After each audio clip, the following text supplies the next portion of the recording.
বিসমিল্লাহির রহমানির রহিম। আসসালামু আলাইকুম। আপনারা সবাই কেমন আছেন? একটু হাত তুলে দেখান যে আমরা সবাই ভালো আছি। আর হুজুর এখানে যার কথা বললেন, আমরা আমাদের তৌফিক অনুযায়ী অবশ্যই ওনার জন্য কিছুটা আমরা যাওয়ার সময় দিয়ে যাব, সেটা চেষ্টা করব তৌফিক অনুযায়ী।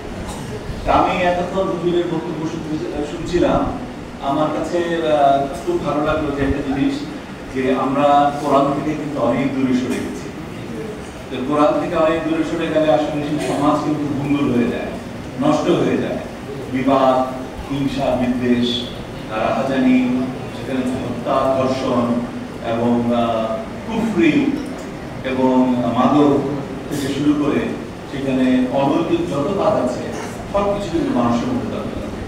আর কোরআনের আলো এত বেশি তীক্ষ্ণ, এত বেশি তীব্র যে আমাদের পবিত্র কোরআন আমাদের প্রত্যেকটা মানুষের মন থেকে সমস্ত অন্ধকারকে দূর করে দেয়।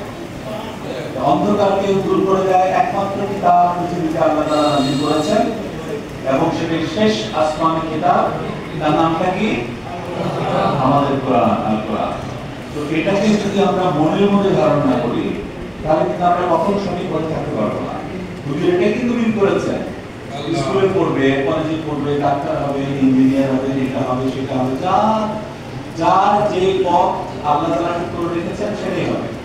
কিন্তু আল্লাহ তাআলা একই সাথে নির্দেশ দিয়েছে, তুমি যদি মুসলমান হও, ইসলাম যদি তোমার ধর্ম হয়, তাহলে তুমি অবশ্যই কোরআনকে বুকে ধারণ করবা এবং কোরআনের নির্দেশ অনুযায়ী জীবনকে যদি পরিচালিত করো, তাহলে তোমার কোনো বিপদ হবে না ইনশাআল্লাহ, এবং তুমি ভালো থাকবা। এই প্রতিশ্রুতিগুলো আল্লাহ দিয়েছেন। আল্লাহ কোরআনের প্রতি পাতায় পাতায় অনেক কিছু বলেছেন। আল্লাহ তাআলা আমাকে সেই রহমত দিয়েছেন, আমি বেশ কয়েকবার কোরআন শরীফ খতম করতে পেরেছি।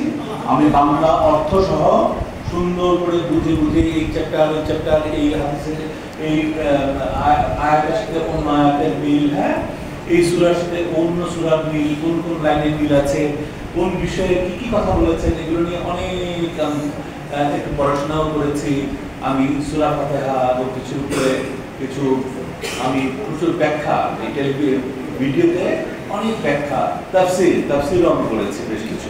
তো সেটা বড় কথা না। আজকে আমি আসছি, আমার নাম ডাক্তার আনিসুল আউয়াল। আমার ডাক্তার আনিসুল আউয়াল। আমি মধ্যম উত্তরের সন্তান, এনায়েতনগর সরকার বাড়ি, পূর্ব ফতেপুর এনায়েতনগর সরকার বাড়ির ছেলে। এবার আসন্ন জাতীয় নির্বাচনে আমি, যেটা 2026 সালের ফেব্রুয়ারির প্রথমার্ধে এই নির্বাচন হবে, সেই নির্বাচনে আমি বিএনপি থেকে একজন মনোনয়ন প্রত্যাশী।